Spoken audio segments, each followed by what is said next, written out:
Hello student, हम तैयार हैं अपने इक्विलिब्रियम वाले चैप्टर को लेकर।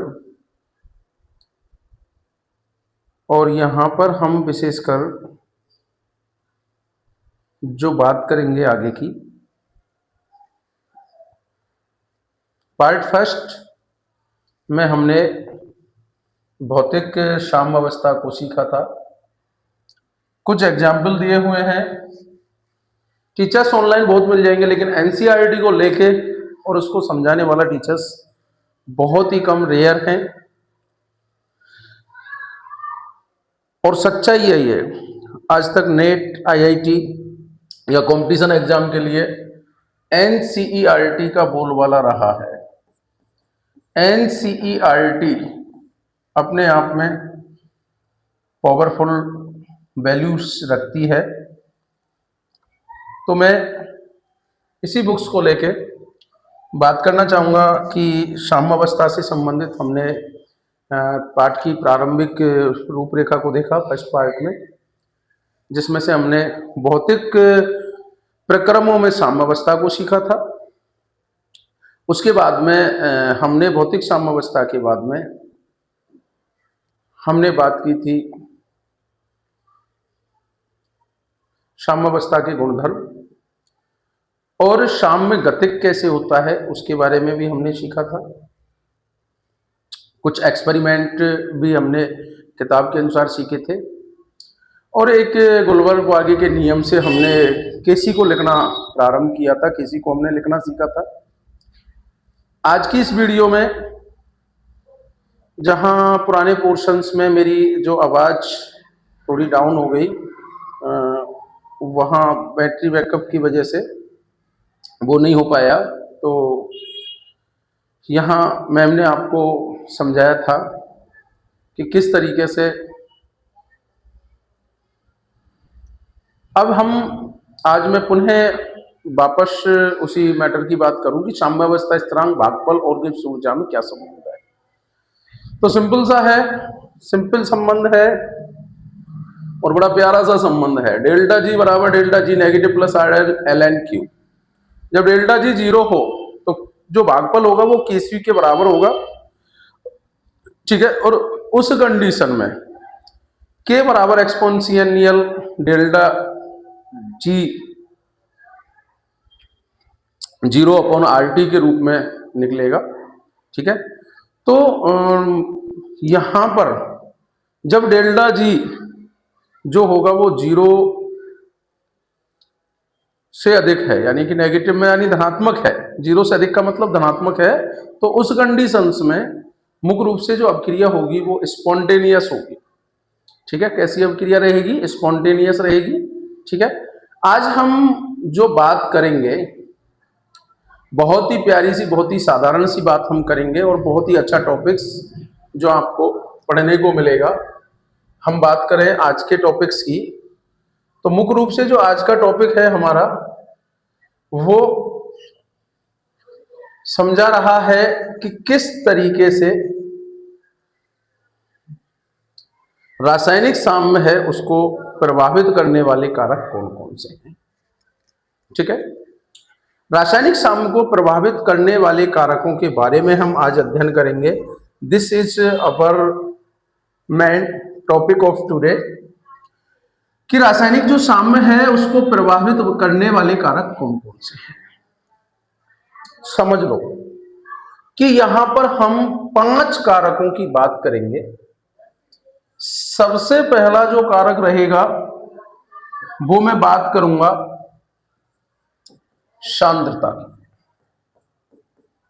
कंसंट्रेशन की मैं बात करूंगा कि सांद्रता जो है वो किसी अभिक्रिया से, अभिक्रिया में ध्यान रखना, मैं वापस वही बात करना चाहूंगा कि रिएक्टेंट जो है वो प्रोडक्ट बना रही है, रिएक्टेंट प्रोडक्ट बना रहे हैं, और रिएक्टेंट जो प्रोडक्ट बना रहे हैं उस कंडीशंस में हम देख रहे हैं कि सांद्रता कैसे प्रभावित करेगी।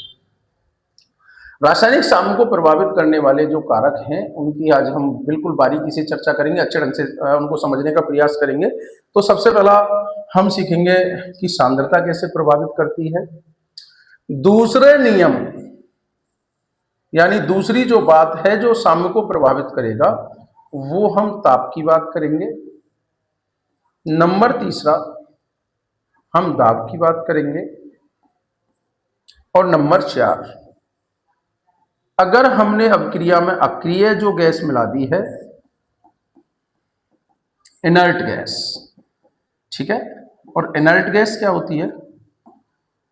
जो अभिक्रिया में खुद तो भाग लेगी नहीं, ठीक है, लेकिन उसका क्या प्रभाव पड़ेगा। और पांचवी बात हम बात करेंगे उत्प्रेरक की, कि कैटालिस्ट, ठीक है।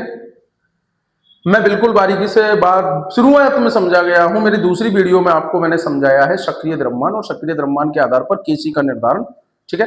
केसी से केपी का निर्धारण और केसी केसी में संबंध, केपी केसी में संबंध, वो मैंने आपको सेकंड वीडियोज में आपको मिल जाएगा बहुत अच्छे ढंग से। आप चाहे तो जूम करके, हमारा जो चैनल्स है एक तरीके से एनसीईआरटी को शो कर रहा है, और एनसीईआरटी को शो करने के हिसाब से आपको एनसीईआरटी की लाइनें कवर करनी है। किसी कोचिंग्स की जरूरत नहीं है आपको, किसी पासबुक की जरूरत नहीं है, केवल एनसीईआरटी के क्वेश्चंस निकाल जाओ और इसको ढंग से समझ जाओ।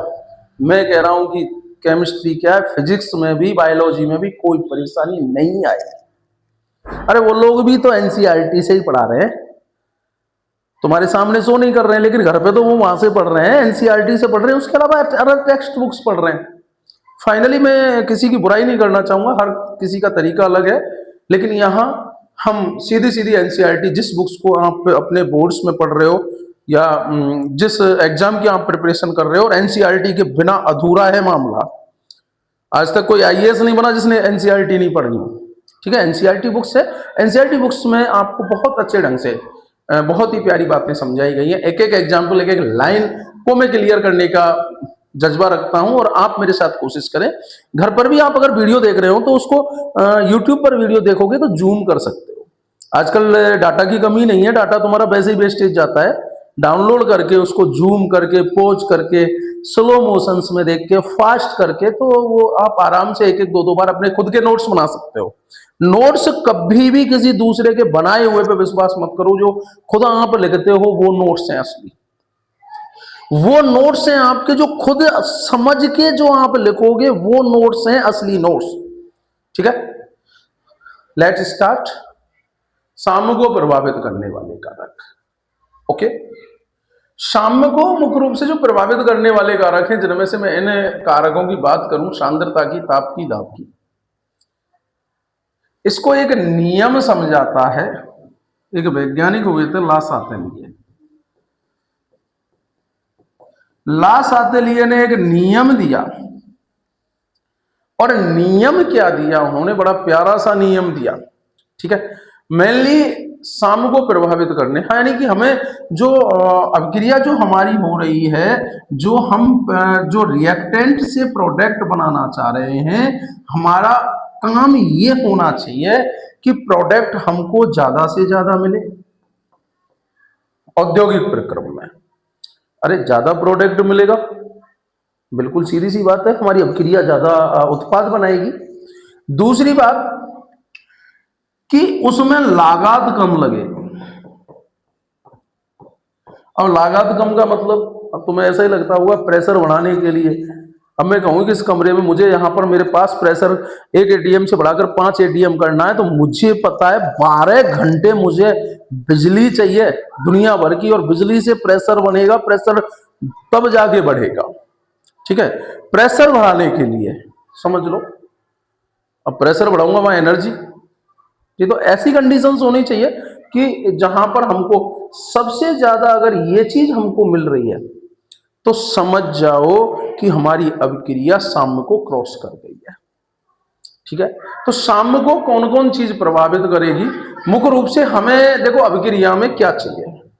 अभिक्रिया कोई भी अगर हम संश्लेषण कर रहे हैं, रासायनिक संश्लेषण कर रहे हैं, तो उसमें मुख्य रूप से क्या होना चाहिए? सबसे पहली बात यह होनी चाहिए कि उत्पादों जो प्रोडक्ट है, उस प्रोडक्ट की मैं बात करूं तो उत्पादों की जो अधिकतम लब्धि होनी चाहिए, और ये मध्यम परिस्थितियां इनकी होनी चाहिए, टेम्परेचर की, प्रेशर की। पब्लिक गवर्नमेंट कह रही है कि नवीकरणीय ऊर्जा स्रोत का उपयोग करो। क्यों? क्योंकि कुछ ऊर्जा के जो स्रोत हैं वो हमारे लिए ऐसे हैं कि आने वाली पीढ़ियों में खत्म हो जाएंगे। वो पेट्रोलियम की बात करूं, डीजल की बात करूं, कोयले की मैं बात करूं, तो फाइनल सा है हमारा जो अभिकारक हैं, अभिकारक जो हमारे उत्पाद बनाएंगे उनकी लब्धि अधिक होनी चाहिए, यानी कि उनकी यील्डिंग जो है वो अधिक होनी चाहिए, अधिक मात्रा में प्राप्त होना चाहिए, तब तो हमारी अभिक्रिया है। ओके, तो यहां पर एक लासादेले ने नियम दिया, और लासादेले का नियम जो था बिल्कुल प्यारा नियम था, बड़ा शानदार नियम था। और शानदार नियम क्या था?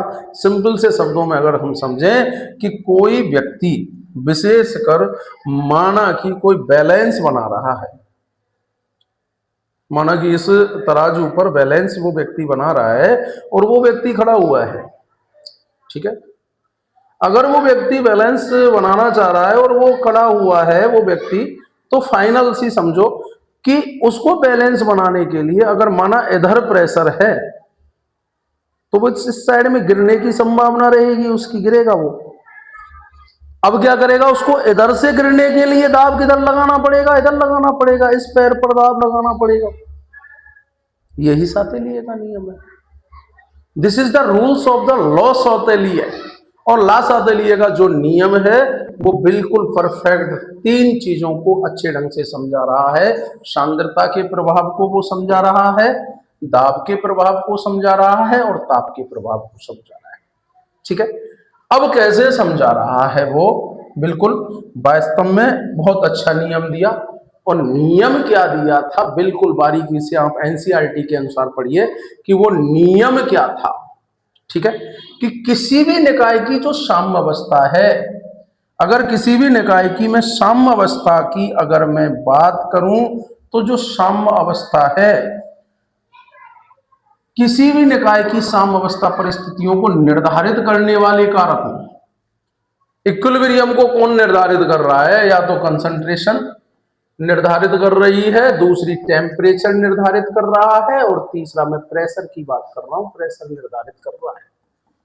कंसंट्रेशन बढ़ रही है या घट रही है, टेम्परेचर बढ़ रहा है या घट रहा है, या प्रेशर बढ़ रहा है या घट रहा है, उन कंडीशंस के लिए मुख्य रूप से, ठीक है।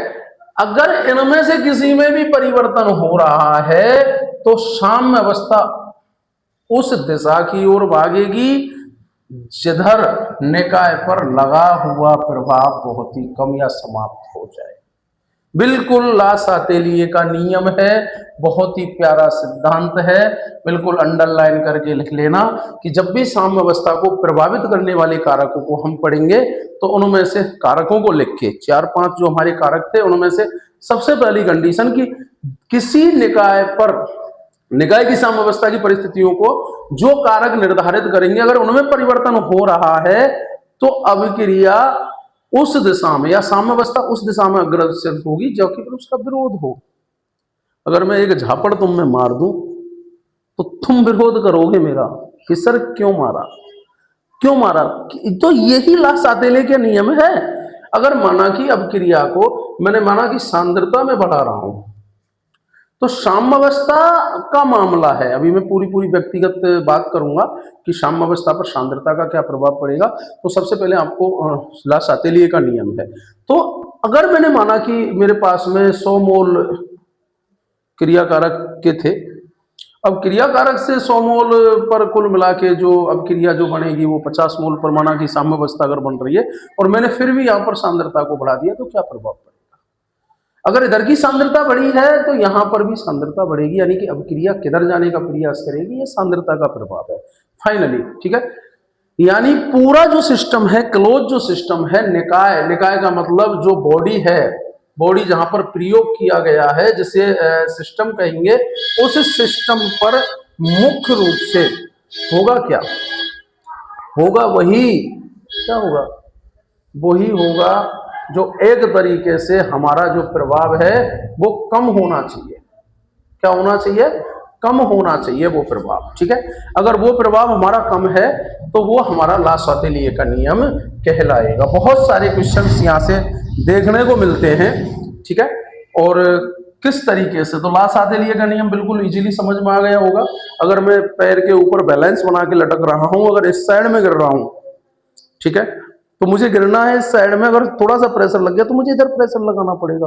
अगर इधर प्रेशर लगा रखा है, इधर में गिरना चाह रहा हूं तो इधर लगाना पड़ेगा।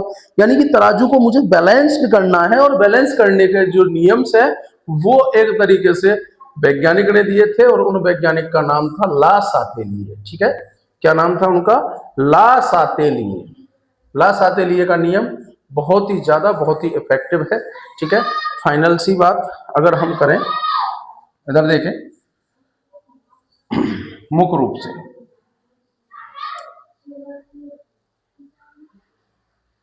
इस पूरे पन्ने में यही लिखा हुआ है। क्या लिखा हुआ है?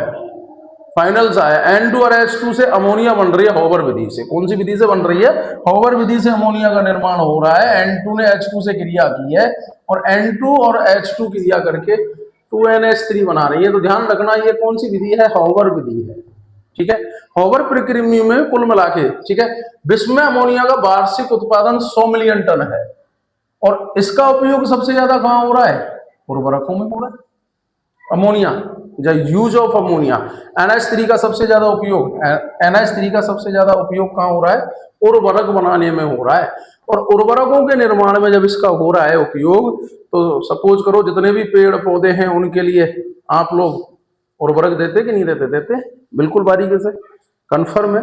यूरिया आप देते हो, और यूरिया का निर्माण होगा किससे? अमोनिया से होगा। ठीक है, क्योंकि यूरिया का सूत्र NH2CO NH2, तो इसमें अमोनिया उपयोग में आई है। ठीक है, अब यहां पर किस तरीके से प्रारंभिक सांद्रताएं और बाद की जो सांद्रताएं वो प्रभावित होंगी, वो सारी बातें जो निर्धारित करता है वो करता है ला सातेलिए का नियम। और ला सातेलिए का नियम बिल्कुल आराम से देख लो, किसी निकाय की साम्यावस्था जो है परिस्थितियों को निर्धारित करने वाले जो कारक हैं, यानी कि सांद्रता, टेम्परेचर और प्रेशर में से अगर किसी में भी परिवर्तन हो रहा है तो साम्यावस्था उस दिशा में चली जाएगी जिधर निकाय पर लगाया गया जो प्रभाव है वो दाब है जो कम हो जाए। अब बात करते हैं हम, ओके, अब बात करते हैं सबसे पहली बात, सांद्रता परिवर्तन का प्रभाव। ठीक है, कौन समझाएगा इसको? ला सातेलिए। कौन समझाएगा भैया जी? ला सातेलिए। ओके, बिल्कुल लिखा हुआ है ला सातेलिए सिद्धांत, ला सातेलिए थ्योरी। ठीक है, अब सपोज करो, ध्यान रखना, बिल्कुल सिंपल शब्दों में मैं कंसंट्रेशन को समझा देता हूं आपके लिए, पढ़ने के लिए। किताब तुम्हारे पास सही है, मैं यहां पे समझा के दे रहा हूं आपको। अगर सपोज करो मुझे प्रोडक्ट से रिएक्टेंट बनाना है, क्रिया कारक से क्रियाफल का निर्माण अगर मैं कर रहा हूं, अगर माना कि मैंने जो रिएक्टेंट है उस रिएक्टेंट से जो मैं प्रोडक्ट बना रहा हूं, उस प्रोडक्ट की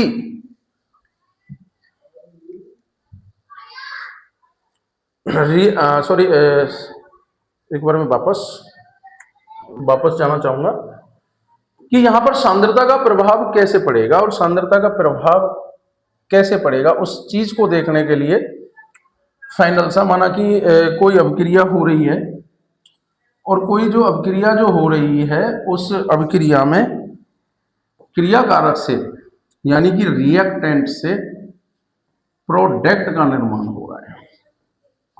ओके, अब जब रिएक्टेंट से प्रोडक्ट का निर्माण हो रहा है, माना कि मैंने रिएक्टेंट की मात्रा को इंक्रीज कर दिया, रिएक्टेंट की मात्रा को मैंने बढ़ा दिया। ठीक है, किसकी मात्रा को बढ़ा दिया? रिएक्टेंट की मात्रा को बढ़ा दिया भाई। अब सुनो बेटा, साम्यावस्था तो ये कह रही है कि जब साम्यावस्था होगी तो अभिक्रिया दोनों दिशाओं में चलेगी, अग्र और पश्चिम में लेके चलेगी। RF equal to RV। ठीक है, rate of forward reaction is equal to rate of backward reaction. तो होगा क्या? जैसे ही रिएक्शंस में मैंने कंसंट्रेशंस ऑफ रिएक्टेंट इंक्रीज की है, तो अभिक्रिया जो है वो चली जाएगी RF की दिशा में, यानी कि अग्र अभिक्रिया हो जाएगी। किस नियम से? ला सातेलिए के नियम से। बिल्कुल सिंपल सा नियम है ला सातेलिए का नियम, कि अभिक्रिया या साम्यावस्था उस दिशा में पहुंचेगी जिस दिशा में उसका विरोध होगा या प्रभाव कम हो। अब मामला क्यों है, इधर समझ लो कि जब मैंने मुख्य रूप से अभिकारक को मिलाया है, अभिकारक को बढ़ाया है, तो अभिकारक को बढ़ाने से क्या हुआ, जो साम्यावस्था थी वो डिस्टर्ब हो गई। अब क्या हुआ कि साम्यावस्था आगे बढ़ने का चाहेगी। अब क्या हुआ कि प्रोडक्ट जो है उसकी मात्रा बढ़ना चाहेगी, ठीक है, बढ़ना चाहेगी। और प्रोडक्ट की जो मात्रा बढ़ना चाहेगी तो इसका मतलब क्या है कि अब क्रिया किधर से किधर गति करेगी, अग्र हो जाएगी। अब क्रिया किधर हो जाएगी बेटा, अग्र हो जाएगी। तो सिंपल सी बात है, बड़ी प्यारी सी बात है, ठीक है। अब मुझे एक चीज बताओ, यदि मैं प्रोडक्ट की कंसंट्रेशन को बढ़ा दूं, ठीक है, यानी कि मैं उत्पाद की जो सांद्रता है उसको बढ़ा रहा हूं, अब बताओ मुझे क्या होगा कि जैसे ही मैं उत्पाद की सांद्रता को बढ़ाऊंगा तो अभिक्रिया जो है, इधर माल ज्यादा है उधर कम है, अभिक्रिया कौन सी दिशा में ज्यादा पहुंचेगी, आर बैकवर्ड होगी, यानी कि प्रतीप अभिक्रिया होगी। तो बिल्कुल सिंपल सा, बिल्कुल लासाते लिए के नियम से इंप्रूव कर दिया है, प्रूव कर दिया है। और कैसे है, ठीक है, यानी कि अभिक्रिया या जो अभिक्रिया है अभिकारक में, यदि मैं मुख्य रूप से अभिकारक को मिलाने से सांद्रता पर पड़े दबाव को कम करने के लिए अभिक्रिया उस दिशा की होगी जिधर मिलाए गए पदार्थ का उपभोग हो सके, ठीक है। तो मेरा जो ये एग्जाम्पल था, ये मेरा जो समझाया हुआ जो पार्ट्स था कि अभिक्रिया में अगर मैं अभिकारक की कंसंट्रेशन को बढ़ा रहा हूं तो उस कंडीशंस में अभिक्रिया अग्र दिशा की ओर जाएगी और प्रोडक्ट की मात्रा ज्यादा बनेगी। और यदि कंसंट्रेशन ऑफ द प्रोडक्ट ज्यादा हो जाएगा तो उस कंडीशंस में क्या होगा, उस कंडीशंस में जो अभिक्रिया है वो बैकवर्ड दिशा में गति करेगी, ठीक है। Okay, next we also explain about this, ठीक है। यदि मैं अभिकारक या उत्पाद के निष्कासन में सांद्रता के दाब को कम करने के लिए अभिक्रिया उस दिशा की ओर आकर्षित हो जाएगी, चलो वही बात निकल रही है। अब देखो बेटा, अंडरलाइन कुछ दी हुई है, इन्वर्टेड कोमा में दिया हुआ है, और क्या दिया हुआ है ये बिल्कुल आप समझें इस चीज को कि ये क्या बताना चाह रहा है कि जब किसी अभिक्रिया में अभिकारक या उत्पादों में से किसी एक की सांद्रता साम्यावस्था पर बदल दी जाती है तो साम्यावस्था में संगठन इस प्रकार परिवर्तन होगा कि सांद्रता परिवर्तन पर पड़ने वाला जो प्रभाव होगा वो शून्य हो। अब देखो शून्य कैसे होगा, अभी मैंने इसी चीज को समझा चुका हूं, ठीक है, बिल्कुल आराम से प्यार से समझा चुका हूं कि हुआ क्या। माना कि मैं कोई अभिक्रिया को लेके थोड़ा सा एक्सप्लेन करूं, और अभिक्रिया कौन सी ली हुई है मैंने, H2 + I2 = 2HI, ठीक है। इधर देख लो, H2 + I2 और अभिक्रिया है साम्यावस्था पर 2HI बना है, ठीक है। अगर मैं बाहर से H2 डाल दूं, मुझे बताओ क्रियाकारक को बढ़ाया या क्रियाफल को बढ़ाया, क्रियाकारक को बढ़ाया। और जब मैंने क्रियाकारक को बढ़ाया है तो बताओ अब क्रिया अग्र जाएगी या पश्च जाएगी, बिल्कुल अग्र जाएगी। क्यों जाएगी, क्यों कि HI के बढ़ाने से नई साम्यावस्था का निर्माण हो जाएगा। देख लो सिंपल सी बात है, बिल्कुल क्लियर कह रहा है, इसको घर पर पढ़ लेना कि लासाते लिए के नील सिद्धांत के अनुरूप, ठीक है, लासाते लिए के अनुसार के अनुरूप, यानी कि उत्पाद में अगर योग कर दिया गया है हमने, अभिकारक या अधिकारक नहीं है ये, अभिकारक होना चाहिए, अभिकारक या उत्पाद की रूप में नई साम्यावस्था स्थापित होगी जिससे सांद्रता उसके योग करने के समय से कम और मूल मिश्रण से अधिक होनी चाहिए, ठीक है। ज्यादा दिमाग लगाने की जरूरत नहीं है, इसको समझ लो आपको कि यदि मैंने हाइड्रोजन की मात्रा को बढ़ा दिया है या आयोडीन की मात्रा को मैंने बढ़ा दिया है, यानी कि मैंने क्रियाकारक को बढ़ा दिया भाई। अगर क्रियाकारक को बढ़ा दिया तो अब क्रिया कहां चली जाएगी, अग्र दिशा में चली जाएगी, यानी कि ज्यादा उत्पाद बनेंगे। ओके, नेक्स्ट थोड़ी सी बात समझ ले, यहां पर हुआ क्या, हुआ ये सांद्रता है, ये H2 और I2 की जो सांद्रता है, अब H2 I2 की सांद्रता से HI का निर्माण हो रहा है। ओके, सांद्रता पहले ज्यादा थी, HI की कम सांद्रता थी। अगर साम्यावस्था पर आ गई और साम्यावस्था पर हमने क्या किया, इसमें H2 और मिला दिया, यानी मिक्स H2, और H2 क्या है यहां पर, क्रियाकारक। अरे क्या है बच्चों, क्रियाकारक है, ठीक है। अब क्रियाकारक को अगर मैंने मिला दिया तो होगा क्या, क्रियाकारक मिलाने से साम्यावस्था T2 समय बाद थोड़ी सी आगे चली गई, अब देखो HI को मिलाया है तो HI की अधिक मात्रा हो गई ना, हो गई कि नहीं हो गई, HI की अधिक मात्रा हो गई।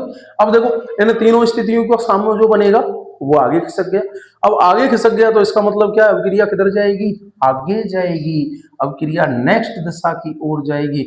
यदि मैं इसी जगह पे कहूं, मैंने अगर HI की कंसंट्रेशन को बढ़ा दूं, यानी कि मैं उत्पाद की कंसंट्रेशन को बढ़ा देता, उत्पाद की जो सांद्रता है अगर मैं उसको बढ़ा दूंगा तो होगा क्या कि जो क्रिया कारक से रिएक्टेंट से जो प्रोडक्ट बन रहे हैं उस कंडीशंस में ये अभिक्रिया बैक चलना शुरू हो जाएगी, यानी कि कुल मिला के हमें ज्यादा उपलब्धि प्राप्त नहीं होगी। और ये चीज हमको ध्यान में रखना है कि अगर हम कोई भी अभिक्रिया अगर करवा रहे हैं तो हमें हद से ज्यादा, यानी कि उससे जो मात्रा है वो अधिक मात्रा हमें प्राप्त होनी चाहिए जब तो हमारा अभिक्रिया कराने का उद्देश्य है, अन्यथा हमारा अभिक्रिया कराने का कोई भी उद्देश्य नहीं है। ठीक है, ठीक है। आगे देखें, फिलहाल फर्स्ट क्लास उदाहरण यहाँ पर दिए हुए हैं कि देखो अमोनिया के औद्योगिक निर्माण में क्या करते हैं, इधर देख लो, लासवातेलिये का नियम चल रहा है भैया, उद्योगों में बहुत काम आ रहा है। ये अमोनिया का निर्माण हो रहा है, NH3 का निर्माण हो रहा है। और NH3 का निर्माण क्या हो रहा, क्यों हो रहा है, क्योंकि NH3 क्या बनाती है, उर्वरक। अरे सबसे बढ़िया सा उर्वरक का नाम जानते हो आप, क्या नाम है उर्वरक का, यूरिया। यूरिया, यूरिया का सबसे ज्यादा उपयोग हो रहा है, खेतों में बहुत ज्यादा उपयोग हो रहा है। ठीक है, तो यूरिया का निर्माण हो रहा है तो अमोनिया, अमोनिया कहाँ बन रही है, फैक्ट्रीज में बन रही है। और फैक्ट्रीज में अब क्या होगा कि अमोनिया का जो निर्माण होगा वो द्रवणी कर करके उसको अलग कर लिया जाएगा। ठीक है, यानी कि N2 + 3H2 से मिलके बन गई 2NH3। अब देखो भैया, जहां फैक्ट्री में इसका उपयोग ले रहे हैं इसको हटाते जाएंगे, इसकी मात्रा कम होती जाएगी, इसकी मात्रा अधिक होती जाएगी और अधिक होती जाएगी तो ज्यादा जो उत्पाद है उसकी प्राप्ति होगी। क्यों प्राप्ति होगी, क्योंकि अब क्रिया जो है वो आगे की ओर, ठीक है, कि जो रिएक्शंस होगी वो आगे की ओर प्रोसीड्स होगी। अगर हम सपोज करें कि यहां पर एक सिंपल सा उदाहरण दूंगा मैं सांद्रता का, कि आप लोगों ने घर पर देखा होगा कि जब कभी खेतों में आपने जो मशीन से दाने निकलवाए होंगे, ठीक है, जो भी ट्रैक्टर के पीछे जो मशीन लगी होती है उससे बाजरे का निष्कासन किया होगा, गेहूं का निष्कासन किया होगा, तो उस कंडीशंस में क्या होता है कि मशीन जो है, अब देखो बेटा, मशीन में मुख्य रूप से माना कि उस मशीन में आप फसल को डाल रहे हैं, सूखी हुई फसल को डाल रहे हो, अब उसके बीज इकट्ठे हो रहे हैं, माना कि बीजों का ढेर बन जाए, ढेर बन जाए तो क्या मशीन के चलने में नहीं फंसेंगे, वो फंसेंगे यार, सिंपल सी बात है। ठीक है, तो हमें क्या करते हैं रहते हैं कि या कोई तगारी ली, तसला लिया, परात ली या कोई बोरी ली ना, तो इसको हटाते रहते हैं हम। क्यों हटाते रहते हैं, क्योंकि ये प्रोडक्ट है हमारा और ये फसल जो है वो रिएक्टेंट है। यहाँ रिएक्टेंट से जो प्रोडक्ट्स जो बन रहा है वहां पर अगर हम रिएक्टेंट जो प्रोडक्ट्स है उसको हटाते जाएंगे तो साम्यावस्था की जो कोशिश करेगी अभिक्रिया वो नहीं हो पाएगी और हमें अधिक मात्रा में उत्पाद प्राप्त होगा। ठीक है, तो उद्योगों में क्या करते हैं कि जो अमोनिया है, अमोनिया का द्रवीकरण कर लेते हैं और उसे बिल्कुल अलग कर लेते हैं। अब इसके कारण होता क्या है, इसके कारण अभिक्रिया जो है वो आगे की ओर चली जाएगी भाई, और हम चाह भी तो यही रहे, अधिक उपलब्धि करनी है तो अभिक्रिया को कहां पहुंचाना है, आगे पहुंचाना है, ना कि पीछे। अरे तुम अगर अब 11वीं क्लास में हो तो कहां पहुंचोगे, 12वीं में। ऐसा तो नहीं कि तुम में से कोई मन करेगा नहीं मैं तो 8वीं क्लास में पढ़ूंगा भैया, 8वीं में एडमिशन लूंगा, 7वीं में एडमिशन लूंगा, क्या आप चाहोगे, ऐसा नहीं चाहोगे। ठीक है, कोई भी अभिक्रिया जो है वो आगे की ओर बढ़ना चाहेगी। ठीक है, अब क्या होता है, एक सिंपल सा और उदाहरण दिया गया है और इतना प्यारा सा उदाहरण दिया गया है कि मुख्य रूप से, ठीक है, समझे उसे, कि जो CaCO3, देख CaCO3 से दो चीजें बनेंगी, CaO + CO2। अब देखो ये चूना है, कहाँ काम में आता है, अभी दीपावली निकली है, दीपावली में पुताई करने के काम आया है। जितने भी कलर पेंट्स वगैरह वो जब यहाँ तक कि सीमेंट भी जो बन रहा है वो चूने से ही बन रहा है। ठीक है, चूना प्राचीन जमाने में क्या करते थे, जितने भी महल दुर्ग बने वो चूने से ही बने हुए हैं। तो ये जो अभिक्रिया हुई है, अब इसका औद्योगिक निर्माण भट्टी में क्या करते हैं, सीधा सीधा चिमनी लगा देते हैं। जहां भट्टी पे काम चल रहा है, ये जो चिमनी, बड़ी ऊंची चिमनी लगा देते हैं और चिमनी में ऐसी मशीनें लगाते हैं जो CO2 बने उसको खींचती चली जाए। अब CO2 को अगर खींचते चली जाएंगे, अगर इसकी मात्रा कम हो जाएगी तो देख लो भैया इसकी मात्रा बढ़ेगी और अवक्रिया अग्र दिशा में चलती चली जाएगी। ठीक है, CO2 को हटाकर अवक्रिया को पूर्ण करवाया जाता है। ठीक है, अगर उत्पाद को हटाते रहेंगे तो QC का जो मान है वो हमेशा KC से कम बना रहेगा, और कम बना रहेगा तो अवक्रिया कहां जाएगी, अग्र दिशा की ओर जाएगी। कहां जाएगी, अग्र दिशा की ओर जाएगी। तो ये बिल्कुल फिक्स सी बात है कि QC यानी कि जो अवक्रिया का भागफल है, अगर उसका मान KC से ज्यादा हो गया, साम्य अवस्था से ज्यादा हो गया, तो भाई साहब प्रोडक्ट बनेगा ही बनेगा। और अवक्रिया जब प्रोडक्ट बनेगा तो अवक्रिया अग्र होगी। अगर मैं कहूं दूसरी कंडीशन, यदि KC का मान QC से ज्यादा हो गया तो भैया क्या होगा, रिएक्टेंट वापस बनने लग जाएंगे।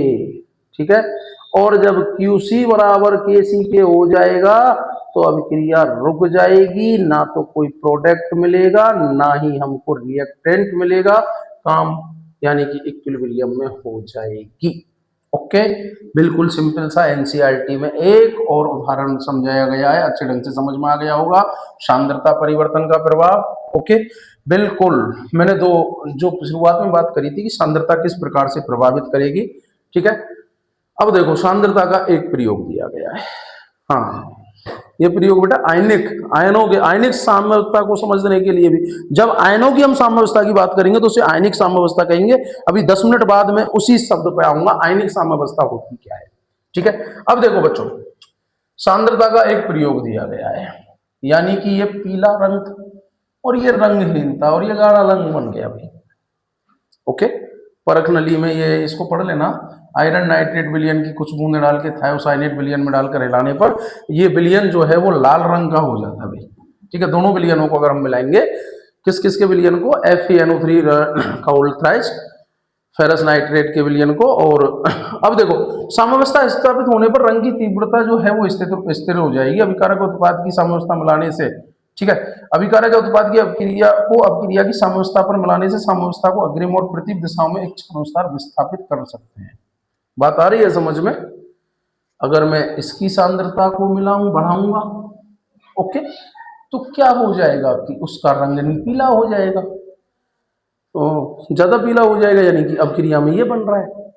अगर सपोज करो कि मैं इसकी सांद्रता को मिला रहा हूं, तो अगर विलयन हमारा जो है वो गाढ़ा रंग का हो जाए, ठीक है, तो अभिकारकों को मिलाने पर साम्य विपरीत दिशा में विस्थापित कर सकते हैं। बिल्कुल यार, सिंपल सी बात है, अगर मैंने क्रिया कारक की मात्रा को बढ़ाया है तो क्या होगा, अगर मैंने क्रिया कारक की मात्रा को बढ़ाया है, अधिक किया गया है, सांद्रता को बढ़ाया गया है, तो बताओ मुझे अभिक्रिया जो है वो किधर जाएगी, अग्र जाएगी। किधर जाएगी, अग्र जाएगी।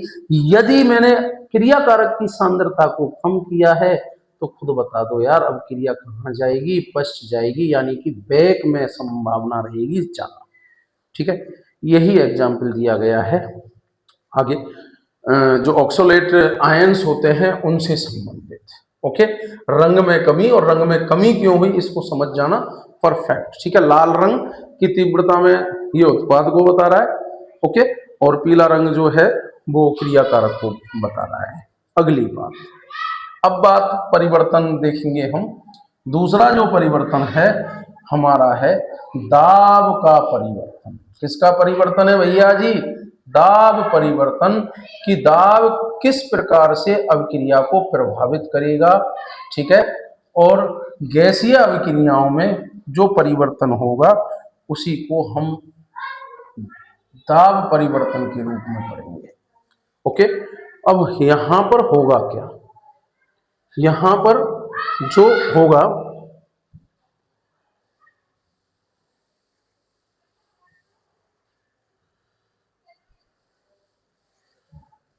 थोड़ा सा देखें, दाब परिवर्तन।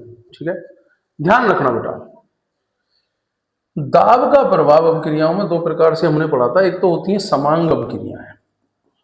अब समांग अवक्रिया कौन सी होती है? अरे जिसमें क्रियाकारक और क्रियाफल उनके दोनों ही सेम अवस्था में हो, ये गैस है तो ये गैस है, ये सॉलिड है तो ये सॉलिड है, वो तो हो गई समांग अवक्रियाएं। वे अवक्रियाएं जिनमें क्रियाकारक और क्रियाफलों की जो वो अवस्थाएं होती हैं वो विषम अवस्था में हो। अगर एक ठोस है तो एक द्रव बन जाए, या एक गैस है तो एक ठोस बन जाए, तो वो जो अवक्रियाएं हैं, ठीक है। अब सपोज करो विषमांगी साम्यावस्था के लिए तो हम जो लासातेलिये का नियम है उसकी हम अपेक्षा कर जाते हैं, क्योंकि मुख्य रूप से दाब पर ये निर्भर नहीं करती है विषमांगी साम्यावस्था। ओके, बात समझना। नीट में पूछा गया प्रश्न है, और नीट में एक प्रश्न यहाँ साम्यावस्था से जरूर आता है, प्रभावों से संबंधित आता है, और कैसे आता है उसका बेस बता रहा हूं मैं एनसीईआरटी से। इधर उधर से पढ़ते रहना, क्वेश्चनों को बाद में पढ़ते रहना, लेकिन जब तक थ्योरी नहीं पढ़ी जब तक फिर क्वेश्चंस कहां से करोगे आप, ठीक है। तो भैया जी बिल्कुल समझते हुए चलना। सांद्रता परिवर्तन के बाद में मैं दाब परिवर्तन पाया हूं, और दाब किसके लिए पढ़ेंगे हम? गैसीय अवक्रियाओं के लिए। कौन सी अवक्रियाओं के लिए? गैसीय अवक्रियाओं के लिए, जो गैसीय अवक्रियाएं संपन्न होंगी, ठीक है। अब सपोज करो यहां पर अगर गैसीय अवक्रियाओं की मैं बात करूं, एक सिंपल सी गैसीय अवक्रिया दे रखी है, देखो क्या दिया गया है। एक सिंपल गैसीय अवक्रिया है, CO और H2 दोनों गैसीय माध्यम में है, और दोनों ने क्रिया करके मैथेन्स को बनाया है, और मैथेन और हाइड्रोजन गैस का निर्माण हुआ है। अब देखो बेटा इस साइड में कितने मोल की बात हो रही है? 4 मोल है, और इधर कितने मोल है भैया जी? 2 मोल। अब क्रिया यही कह रही है, इधर गैसीय अभिकर्मक के CO और H2O के 4 मोल हैं, जबकि उधर उत्पाद की तरफ कितने मोल हैं भैया जी? बोलो कितने मोल हैं? 2 मोल हैं, ठीक है। अब निश्चितता पर पिस्टन लगे सिलेंडर में रखकर दाब को दोगुना कर दें। दाब कर दिया दोगुना, तो उसके मूल आयतन को आधा कर दिया जाए, ठीक है। अरे आयतन तो घटेगा ही घटेगा यार। जब हम किसी भी पिस्टन पे माना कि दाब को दुगुना कर दें, अब मुझे एक चीज बताओ, दुगने में तो आयतन इतना था, आयतन का मतलब क्या होता है? जगह घेरना, ओके, ठीक है। अब पिस्टन को यहां पहुंचा दिया इस जगह पर, तो बताओ भाई आयतन क्या कर दिया? आधा कर दिया। इस प्रकार अभिकारक और उत्पादों का जो आंशिक दाब है उसके फलस्वरूप उनका सांद्रण बदल गया। अब जो मिश्रण है वो साम्यावस्था में नहीं रहा, और लासातेलिये का सिद्धांत जो है लागू करके अब क्रिया उस दिशा में जाकर पुनः साम्यावस्था स्थापित कर लेती है, जिसका पता लगाया जा सकता है, ठीक है। इधर देखो यार सिंपल सी बात है, अगर मैं क्रियाकारक जो है रिएक्टेंट से जो प्रोडक्ट प्राप्त कर रहा हूं, अगर मैंने प्रेशर को बढ़ा दिया है तो अब क्रिया अग्र होगी। किधर होगी? अग्र होगी। क्यों होगी? क्योंकि प्रेशर को बढ़ाने से आयतन कम होगा, आयतन कम होगा तो सांद्रता कैसी हो जाएगी? अधिक हो जाएगी, और सांद्रता अधिक हो जाएगी तो भैया जी खुद बता दो, जब क्रियाकारक की सांद्रता अधिक, बोलो क्रियाफल मिलेगा। अब क्रिया अग्र चली जाएगी, ठीक है। लासातेलिये का नियम बिल्कुल सीधा सा समझ लो। लासातेलिये का नियम पुनः मैं समझाना चाहूंगा कि लासातेलिये नियम का कहता है कि विरोध करना साम्य बना रहना चाहिए भाई, सिंपल सी बात है।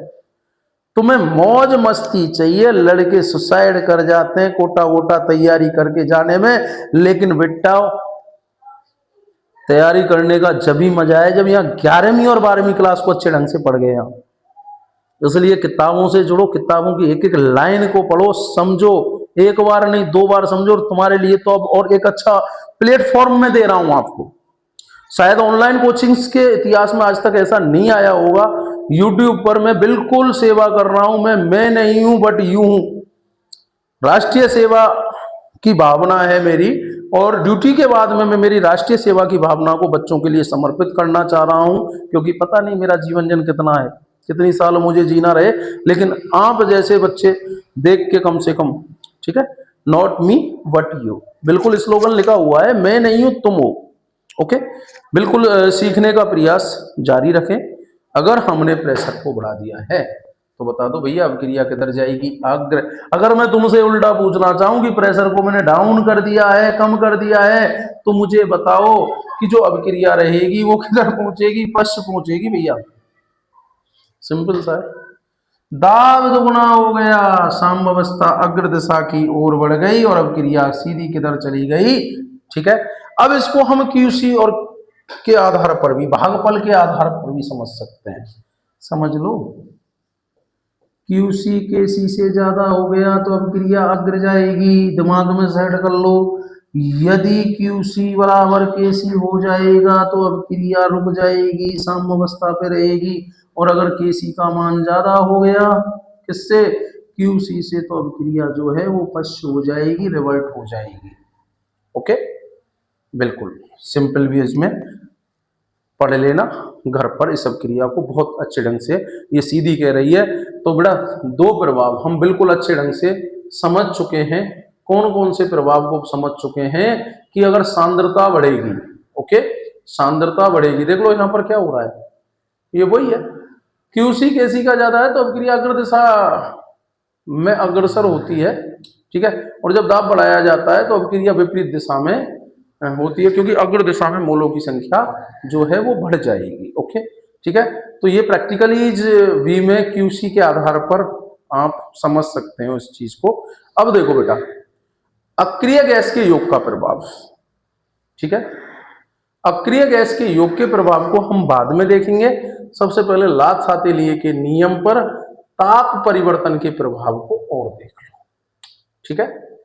ताप परिवर्तन का प्रभाव, ओके, देखो हमने मुख्य रूप से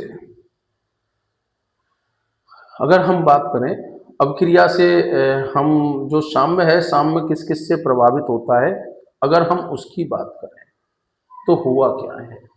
अगर हम सांद्रता परिवर्तन की अगर हम बात करें तो ठीक है। अब मैं देखो बेटा टेम्परेचर परिवर्तन की बात कर रहा हूं। कुछ अवक्रियाएं ऐसी होती हैं टेम्परेचर्स के आधार पर जिन पे जो अवक्रियाएं होती हैं वो अवक्रियां दो प्रकार की होती हैं। एक तो ऊष्माक्षेपी अवक्रिया, ठीक है, जो डेल्टा एच होगा उनके लिए वो नेगेटिव रहेगा, यानी ऊष्मा निकालेंगी वो। ओके, अब जब ऊष्मा निकालेंगी तो वैसी अवक्रिया में अगर तापमान में हम वृद्धि करेंगे तो क्या होगा, अवक्रिया प्रतीप अवक्रिया हो जाएगी, यानी कि वेग दिशा में चलने लग जाएगी। और अगर हम तापमान में अगर हम कमी करेंगे तो अवक्रिया अग्र दिशा में जाएगी और ज्यादा उत्पाद देगी, ज्यादा प्रोडक्ट निर्माण करेगी, अकॉर्डिंग टू ला सातेलिए नियम, लासातेलिए नियम के अनुसार, ठीक है। ऊष्मा से भी अवक्रिया जिनमें ऊष्मा निकल रही है यार, बहुत अपने आप ही जो पात्र गर्म हो रहा है, ठीक है, पात्र गर्म हो रहा है, वे अवक्रिया जिनमें ऊष्मा निकलती है, ठीक है। और ऊष्मा जिनमें निकलती है अगर उसमें तापमान की हम वृद्धि कर देंगे तो खुद बताओ यार, पात्र ही फट जाएगा। पात्र को कंट्रोल करने के लिए ज्यादा हमको आवश्यकता रहेगी, तो उस अवक्रियाओं में क्या होता है कि तापमान को कम किया जाता है, ऐसी अवक्रियाओं को ठंडे पात्र में करवाया जाता है। दूसरी अवक्रिया होती है ऊष्मा शोषी अवक्रियाएं, ठीक है। और ऊष्मा शोषी जो अवक्रियाएं होती हैं वो क्या होती हैं, ऊष्मा शोषी अवक्रियाएं जो क्रिया कारक से जो क्रियाफल बनते हैं वो क्या करेंगे, ऊष्मा लेंगे। यहां तो वो वाली कहानी बन गई भाई।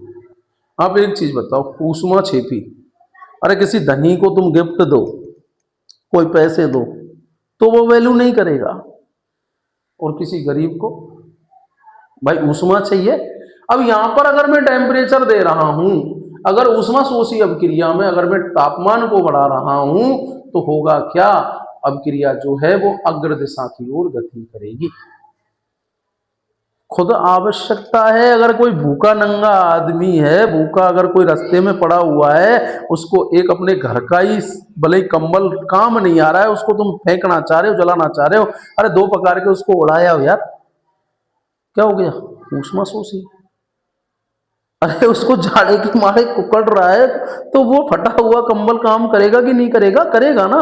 तो यहाँ पर अगर हम टेम्परेचर अगर बढ़ाओगे ऊष्मा शोषी अवक्रियाओं के लिए, तो अवक्रिया अग्र दिशा में जाएगी, लेकिन यहाँ पर उल्टा काम करोगे कि उस भूखे नंगे से ये है बेचारे ने जो रजाई ओढ़ रखी है उसको लेके ही उल्टा भाग गए। बताओ भाई, कप कपा के मरेगा कि नहीं मरेगा वो, और दूसरी जगह पे जाके सोने का प्रयास करेगा, तो अवक्रिया कैसी हो जाएगी? प्रतीप हो जाएगी, वैक हो जाएगी। ठीक है भैया, बात आ गई समझ में कि तापमान परिवर्तन के आधार पर हम यहाँ पर पुनः मैं एक बार वापस समझाना चाहूंगा, दो प्रकार की अपक्रियां, वे अपक्रियां जिनमें ऊष्मा निकलती है ऊष्मा क्षेपी अपक्रिया कहेंगे, और वे अपक्रियां जिनमें ऊष्मा ली जाती है उन्हें ऊष्मा शोषी अपक्रिया करेंगे। ऊष्मा क्षेपी अपक्रिया में अगर हम टेम्परेचर बढ़ाएंगे तो अपक्रिया बैक जाएगी, बैक, उल्टी, जरूरत ही नहीं है। दो रजाई ओढ़ के सो रहे हो तुम, और इन दिनों का मौसम, चार रजाई और डाल दूं तुम्हारे ऊपर भाई साहब, क्या होगा? फेंकोगे नहीं फेंकोगे, हटाओगे ना उनको। तो वही है, तापमान में भी वृद्धि कर रहा हूं तो बैठ गया। और कप कपाहट बड़ी पड़ी है, तो छोटे से बच्चे को भी कहोगे आजा बेटा तू मेरे साथ सो जाना, और एक रजाई की जगह पे दो चार रजाई और ओढ़ लोगे, तो वो वाली कहानी है। बात समझ जाना, ठीक है। अगर टेम्परेचर में वृद्धि कर रहे हैं तो अभिक्रिया वेग जा रही है, अगर टेम्परेचर में कमी कर रहे हैं तो अभिक्रिया जो है वो किधर? आगे की ओर, ऊष्मा क्षेपी के लिए। लेकिन उल्टा काम हो रहा है ऊष्मा शोषी में, और ऊष्मा शोषी में क्या हो रहा है कि अगर आप टेम्परेचर बढ़ा रहे हो, क्या बढ़ा रहे हो भैया? टेम्परेचर बढ़ा रहे हो तो अभिक्रिया कहां जा रही है? अग्र दिशा में। और अगर टेम्परेचर को आप कम कर रहे हो तो अभिक्रिया बैकवर्ड हो रही है। देख लो भैया जी, यही बात किताब समझा रही है अच्छे ढंग से। जब कभी दावे आयतन में परिवर्तन में साम्यावस्था में विक्षुब्ध होती है, तो साम्यावस्था का जो घटनांक है भागफल, साम्यावस्था सी के बराबर नहीं रह पाता। ठीक है, चलो पढ़ लेना घर पर जो मुझे मैंने समझाया है। ठीक है, इधर देख लो, वापस मेरी जो बात थी उसी बात को मैं वापस करना चाहूंगा एनसीईआरटी के अनुसार, और एनसीईआरटी के अनुसार मैं पुनः उसी बात पर आ जाऊंगा कि क्या फर्क पड़ रहा है। ठीक है, ऊष्माक्षेपी अभिक्रिया डेल्टा एच कैसा होता है? नेगेटिव होता है। ठीक है, नेगेटिव होता है का साम्यावस्था स्थिरांक तापमान बढ़ने के आधार पर मुख्य रूप से बढ़ने पर घटता है। और ऊष्मा शोषी अभिक्रिया के लिए क्या हो रहा है? ऊष्मा शोषी अभिक्रिया के लिए डेल्टा एच पॉजिटिव है। ठीक है, जो केसी है वो केसी ताप बढ़ने पर बढ़ता जा रहा है। ठीक है, अब मुझे एक चीज बताओ, जब केसी आगे बढ़ गया किसी भी अभिक्रिया के लिए, जब केसी ही आगे बढ़ गया तो अभिक्रिया बैक जाने की संभावना रहेगी, मेन चीज। ठीक है, अब सुन लो बेटा, अभिक्रिया ऊष्मा क्षेपी का उदाहरण बहुत अच्छे ढंग से आपको गुरुजियों ने पढ़ाया होगा। ठीक है, कि N2 और H2 से कौन सी विधि है? हावर विधि। उद्योगों के लिए हावर विधि है, और हावर विधि में क्या हो रहा है? NH3 का निर्माण हो रहा है, और इतनी ऊर्जा मुक्त हो रही है, यानी इस प्रोडक्ट के साथ में ऊष्मा और मुक्त हो रही है भैया, इसलिए इसको ऊष्मा क्षेपी कहेंगे। ठीक है, अब सुन लो भैया, लासातेलिय सिद्धांत के अनुसार तापक्रम बढ़ाने पर साम्यावस्था बाईं दिशा में स्थानांतरित हो जाएगी। होगी नहीं होगी? हो जाएगी। ठीक है, साम्यावस्था किधर प्रभावित हो गई है भैया? बाईं दिशा की ओर प्रभावित हो गई है भाई। ठीक है, अब सुनो, जब साम्यावस्था बाईं दिशा में स्थानांतरित हो गई,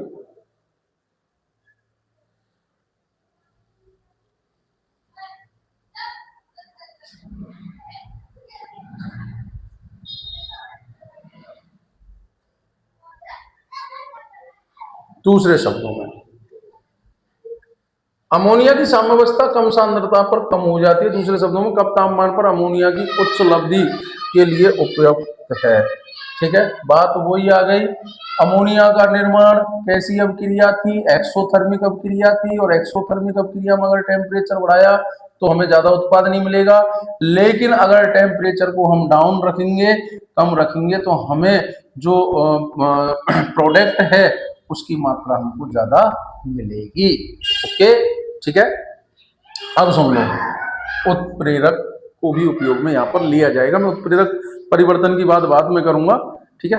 इधर देख लो, मैंने एक सिंपल सा क्रियाकलाप मेरी शॉर्ट वीडियोज में डाला हुआ है, आप उसको चाहें तो बैक में जाके देख सकते हैं कि मैंने क्या किया कि जो तांबे की छीलन थी, ठीक है, उसको सल्फ्यूरिक अम्ल में डाला। अब यहां पर ये भूरे रंग की गैस बन जाती है। बिल्कुल मैंने परखनली लेके और गैस निकल रही है और उस पर मैंने तांबे की छीलन डाली है और HNO3 को डाला है, ठीक है। आप बारीकी से मेरे ना शॉर्ट वीडियोज में आप उस चीज को देख सकते हो, ठीक है। तो मैंने वहां एक प्रयोग किया है और शायद मेरी वीडियो जो स्टार्टिंग की थी उस टाइम पर मैंने ये प्रयोग किया है, सडन किया था कि जब मुझे जरूरत पड़ेगी तो मैं उसको बताऊंगा। मैंने केवल 10th क्लास के लिए उसको समझाया था। अब देखो हो क्या रहा है यहाँ पे, अब हो क्या रहा है कि सांद्र HNO3 जब तांबे की छीलन से क्रिया करेगा तो NO2 गैस, ठीक है, बिल्कुल प्रैक्टिकली रूप में आप इसको देख सकते हो मेरी चैनल पर, मेरी शॉर्ट वीडियोज में, ओके। ये बेटा यहां पर जो परखनली थी वो पकड़ के देखी मैंने तो ठंडी थी, ऊष्मा ली जा रही है या दी जा रही है, दी जा रही है भाई, ओके, सॉरी अब क्रिया, लेकिन जो परखनली थी वो बाद में गर्म हो गई थी। अब यहां पर भूरे रंग की गैस निकल गई और भूरे रंग की गैस को हमने इकट्ठा कर लिया। क्या कर लिया? इकट्ठा कर लिया, ठीक है। अब यह कुछ देर बाद ये क्या थी, रंगहीन हो गई। मेरी उस वीडियो में गैस निकल रही है, गैस निकल के वातावरण में मिल रही है, लेकिन मैंने वहां सामने नहीं बनाया। अगर मैं उसको इकट्ठा करके और इस प्रयोग को, ठीक है, अब इस प्रयोग को क्या किया, दो जगह पर निर्धारित करके रख दिया, परख नलियों में रख दिया, ऐसे ऐसे रख दिया भाई उस गैस को। एक तो हिमकारी मिश्रण, यानी ये क्या होता है, हिमकारी मिश्रण, आइस का मिश्रण, आइस प्लस नमक, ठीक है। नमक में अगर आइस मिला दे तो वो बर्फ जमाने का काम करता है। जो पेटियों में आता नहीं आता, बर्फ बेचने वाले जो आते हैं, बड़ा सा पेटी लाते हैं, पहले जो बर्फ लाते थे, ठीक है, तो उसमें हिमकारी मिश्रण लाते थे। हिमकारी मिश्रण का मतलब कुल मिला के नमक में आइस मिली हुई है और वो, ठीक है। अब देखो बेटा, दोनों में टेम्परेचर का मामला। अब इधर देखो, मुझे एक चीज बताओ, NO2 तो भूरे रंग की थी और ये रंग ही, पढ़ना इसको आराम से, भूरे रंग की थी। और मेरी शॉर्ट वीडियोज में मैंने बनाया हुआ है, कंफर्म देखना बेटा, कोशिश करना।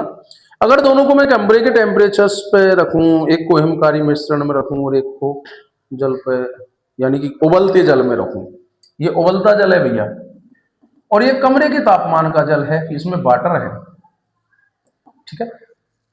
तो होगा क्या,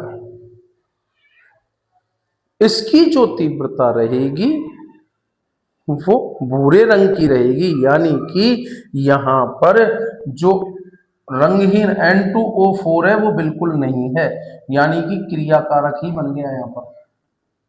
यानी अब क्रिया बैक हुई जब ही तो क्रियाकारक होना। अगर हमने टेम्परेचर को बढ़ा दिया तो बताओ भैया अब क्रिया बैक जाएगी कि नहीं जाएगी? जाएगी भैया बैक। यहां क्या हुआ, बिल्कुल जो भूरा रंग था वो बहुत ही कम मात्रा में दिख रहा है, बहुत ही रेयर मात्रा में दिख रहा है, ओके। और इन दोनों में जो रंग की तीव्रता का मिलान किया, जब दोनों को रख के कि भैया क्या फर्क पड़ा, तो उस चीज को देख लिया गया। तो ये आपको जो क्रियाकलाप है, ये एक्टिविटीज ना देखे, एक तरीके से प्रयोग द्वारा समझाया गया है, जिसे आप पढ़ लेना, ओके। अब देखो बेटा, कुछ अभिक्रियाएं ऐसी होती हैं जिन्हें ऊष्मा शोषी अभिक्रियाएं कहते हैं, ठीक है। और एक ऊष्मा शोषी अभिक्रिया का सबसे प्यारा सा उदाहरण है ये, ठीक है, देख लो, ये कोबाल्ट का एक्वस लवण क्लोरीन के साथ में क्रिया करके कोबाल्ट क्लोराइड का साल्ट बनाएगा और यहां पे क्या है, ऊष्मा ली जाएगी भाई, ऊष्मा लेने का काम होगा, ठीक है। अब मुख्य रूप से ध्यान रखना कि ऊष्मा क्षेपी अभिक्रिया को यदि हम ऊष्मा देंगे, ये देखो क्रियाकारक कैसे रंग का है, गुलाबी रंग का, और क्रियाफल कैसे रंग का है, नीले रंग का। यदि हमने टेम्परेचर को बढ़ाया है तो हमारे उस पात्र में कैसा रंग हो जाना चाहिए, नीला। इसका मतलब अब क्रिया कौन सी दिशा में जा रही है? अग्र दिशा में जा रही है। अगर हमने टेम्परेचर को डाउन किया है तो बताओ भैया, ठीक है, मुख्य रूप से जो है वो अभिक्रिया का जो रंग रहेगा वो गुलाबी हो जाएगा। गुलाबी ये बता रहा है कि अभिक्रिया कहाँ जा रही है? बैक दिशा में जा रही है। क्रिया कारक से क्रियाफल नहीं बन रहे हैं। ओके बेटा, ये तीनों चीज लास्ट अटेलिये ने बहुत ही अच्छे ढंग से समझाई हैं। ओके, अब बात करते हैं हम दो परिस्थितियों का कि उत्प्रेरक का क्या प्रभाव पड़ेगा। तो ध्यान रखना कि जो उत्प्रेरक है ये करेगा कुछ नहीं, ठीक है। उत्प्रेरक से पहले हम एक प्रभाव को और पढ़ेंगे और वो प्रभाव है अक्रिय गैस के योग का प्रभाव। तीसरा जो प्रभाव था वो प्रभाव है हमारा अक्रिय गैस के योग का प्रभाव। और अक्रिय गैस के योग प्रभाव क्या पड़ेगा कि यदि, ध्यान रखना, मिलाई गई जो अक्रिय गैस है, अक्रिय गैस जैसे आर्गन है, ठीक है, ध्यान रखना,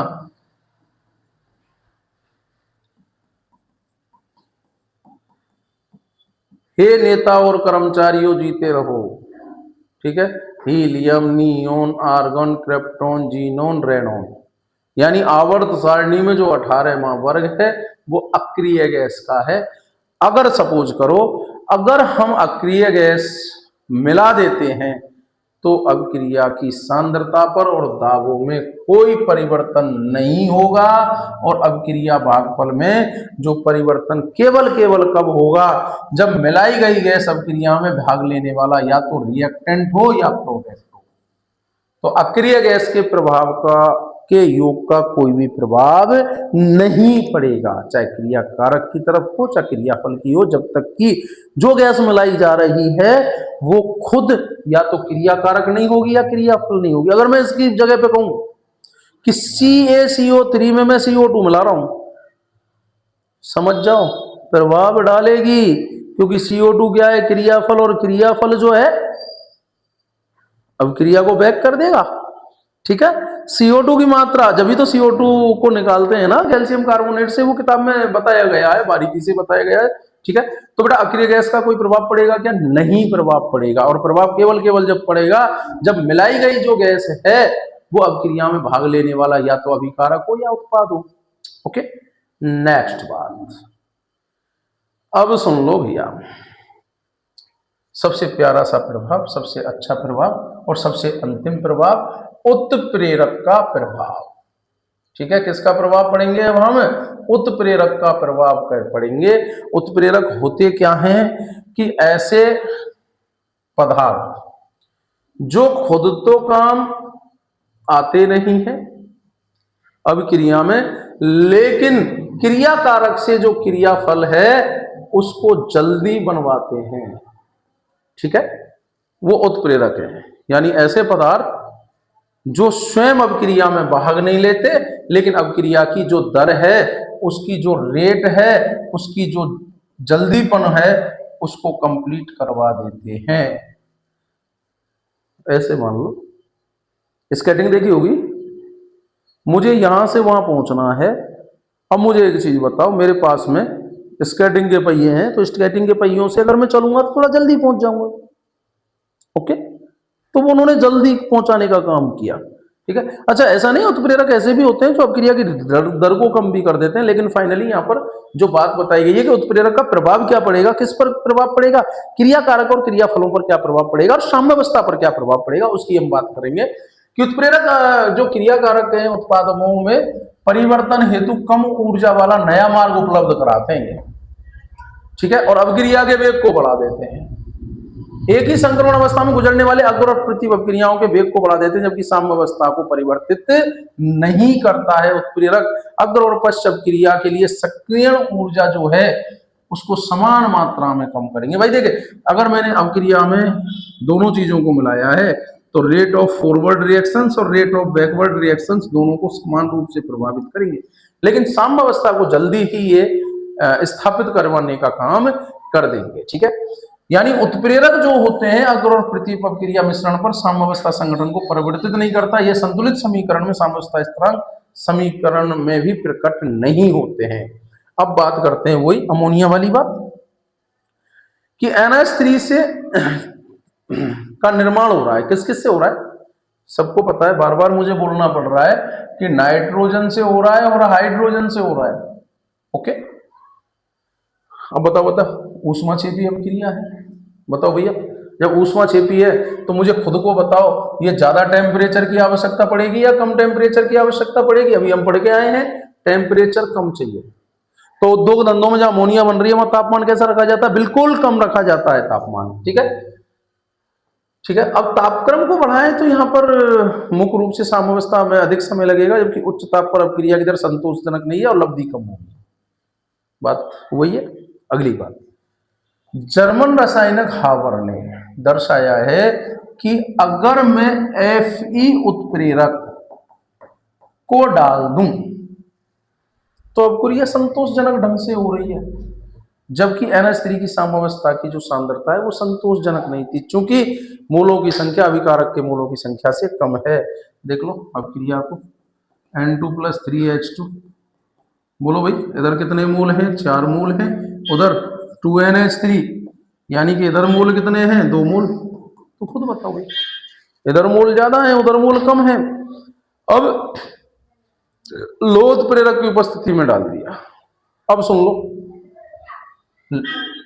हावर्स ने जो काम किया, इसलिए अमोनिया बनाने की जो विधि है वो कौन सी विधि है? बोलो भैया, हावर्स विधि। दिमाग में सेट कर लेना, हावर विधि से, क्योंकि वैज्ञानिक का नाम था, वैज्ञानिक के नाम के ऊपर ही इस विधि को रखा गया। ठीक है, जर्मन के वैज्ञानिक थे हावर्स, उन्होंने इस अमोनिया को बनाने के लिए कंडीशंस, अब देखो क्या क्या कंडीशन रखी। टेम्परेचर 50 डिग्री सेंटीग्रेड रखो, वायुमंडलीय दाब 2 से वायुमंडलीय दाब रखो। ठीक है, तो यहां पर जो मात्रा थी वो अच्छी प्राप्त हो गई। ओके, हैबर विधि में कौन सा प्रेरक काम आया? Fe उत्प्रेरक। कॉन्टैक्ट विधि, अरे ध्यान रखना बेटा, अगर H2SO4 अगर बनाया जा रहा है तो वो संपर्क विधि से बनाया जा रहा है। ठीक है, ध्यान रखना इन दोनों विधियों को। अमोनिया का निर्माण हो रहा है हावर विधि से, संपर्क विधि से किसका निर्माण हो रहा है? H2SO4 का। अब संपर्क विधि में सल्फ्यूरिक अम्ल के निर्माण के लिए मुख्य रूप से SO3 की आवश्यकता पड़ती है, और SO2 से SO3 बन रहा है। तो यहाँ पे देखो, इधर देखो, इस साइड में 3 मोल है, उस साइड में कितने मोल है? 2 मोल। ठीक है, आगे की तरफ अब मामला देखो, फर्क क्या पड़ा। अब कंडीशंस जो थी वो देखो, यहां संपर्क विधि में ध्यान रखना इस चीज को, काफी बार पेपर में कंपटीशन में पूछा भी गया है कि प्लेटिनम और V2O5 यानी कि वेनेडियम पेंटाऑक्साइड उत्प्रेरक की उपस्थिति में अपक्रिया का वेग काफी बढ़ जाता है। ठीक है, बिल्कुल, तो बिल्कुल नोट देके लिखा गया है, यदि किसी अभिक्रिया में साम्यावस्था स्थिरांक का मान काफी कम होता है तो अभिक्रिया पर उत्प्रेरक कुछ भी नहीं कर पाएगा। अगर Kc इज वेरी लो, अब बहुत ही लो है, बहुत देर में बन रहा है, तो भैया अभिक्रिया पर कोई भी प्रभाव नहीं पड़ेगा। ठीक है, अब देखते हैं, थोड़ी सी एक लास्ट बात हो रही है कि विलयन में आयनिक साम्यावस्था क्या होती है। अब देखो बेटा, आयनिक साम्यावस्था, मैंने देखो ये अभिक्रिया मैंने बोला था कि 10 मिनट बाद में डिस्कस करूंगा। ठीक है, सिंपल सी बात है, फेराडे ने बताया था कि अगर हम साम्यावस्था का मुख्य रूप से आयनों पर निर्भर करें, ठीक है, यानी कि जो सांद्रता परिवर्तन है उसको हम आयनों के रूप में अगर हम लें तो उसे कहेंगे हम आयनिक साम्य कहेंगे। क्या कहेंगे भैया जी? आयनिक साम्य कहेंगे। आप सभी को पता है, अगर NaCl को पानी में डालेंगे, पानी में घुलेगा और धारा उत्पन्न करेगा। क्यों? क्योंकि NaCl को वैद्युत अपघट्ट कहा जाता है। और ये किसने कहा था? ये कहा था माइकल फेराडे ने। किसने कहा था? फेराडे ने कहा था। देख लो, बिल्कुल सिंपल लिखा हुआ है। लेकिन यदि चीनी के जलीय विलयन में विद्युत धारा प्रवाहित नहीं होती, ओके, और चालकता भी नहीं बढ़ती है भैया, लेकिन नमक में चालकता बढ़ती है। ठीक है, फैराडे ने चालकता के आधार पर जो विद्युत अपघट्ट थे, विद्युत अपघट्ट और विद्युत अपघट्टों को दो भागों में बांटा। एक तो था प्रबल विद्युत अपघट्ट और दूसरा था दुर्बल विद्युत अपघट्ट। ठीक है, प्रबल और दुर्बल विद्युत अपघट्ट। प्रबल विद्युत अपघट्ट में कि वे विद्युत अपघट्ट जो आयन पूर्ण रूप से बना लेते हैं, जैसे NaCl पूर्ण रूप से आयनित हो जाता है भी, और पूर्ण रूप से आयनित हो जाएगा तो उसको कहेंगे प्रबल विद्युत अपघट्ट, और जो पूर्ण रूप से आंशिक रूप से आयनित होते हैं उनको दुर्बल विद्युत अपघट्ट कहा जाएगा। ठीक है, ठीक है। अब जब हम इनके लिए, आयनों के लिए जब हम साम्य को पढ़ते हैं तो उसे कहते हैं आयनिक साम्य। ठीक है, बिल्कुल सिंपल सी परिभाषा है, केवल आयनिक साम्य इतना सा दिया गया है, किस्मत वाले हो आयनिक साम्य के कैलकुलेशंस हटा ली गई है किताब में से, कि जब किसी जलीय विलयन में आयन पाए जाते हैं तो आयनिक साम्य कहलाता है। ठीक है, तो मुख्य रूप से ध्यान रखना, अगर मैं बात करूं एसिटिक अम्ल की, एसिटिक अम्ल सभी जानते हो CH3COOH। अब देखो इसको पानी में डालूंगा तो देखो बेटा 100% वियोजन नहीं होगा, केवल 5% वियोजन होगा एसिटिक अम्ल का। देखो बिल्कुल लिखा हुआ है, और जिसका कम विद्युत अपघट्ट बनता है, जिसका आयनन बहुत कम होता है, आयनन का मतलब है आयन बनने का मामला बहुत ही कम है। अब आयन दो प्रकार के बनेंगे यहाँ पर, CH3COO ऋणायन और H धनायन। अरे केवल कितने बन रहे हैं, 5% बन रहे हैं। अब क्या होगा कि ये जो आयन बने वो किससे बने, CH3COOH से, एसिटिक अम्ल से। तो भैया इन आयनों के बीच में, ठीक है, मुख्य रूप से जो साम्य मिलेगा उसको ही आयनिक साम्य कहेंगे। तो बिल्कुल सिंपल सी परिभाषा है कि दुर्बल वैद्युत अपघट्ट, ठीक है, दुर्बल वैद्युत अपघट्ट में आयन और अनआयनित अणु के मध्य में जो साम्य स्थापित होगा उसको हम आयनिक साम्य कहते हैं।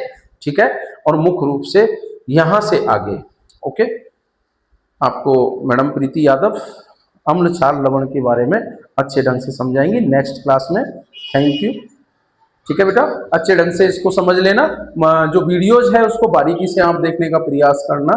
ओके बेटा, आयनिक साम्य का मतलब क्या हो गया। ओके, नेक्स्ट वीडियो में मिलते हैं, तब तक के लिए धन्यवाद, बाय।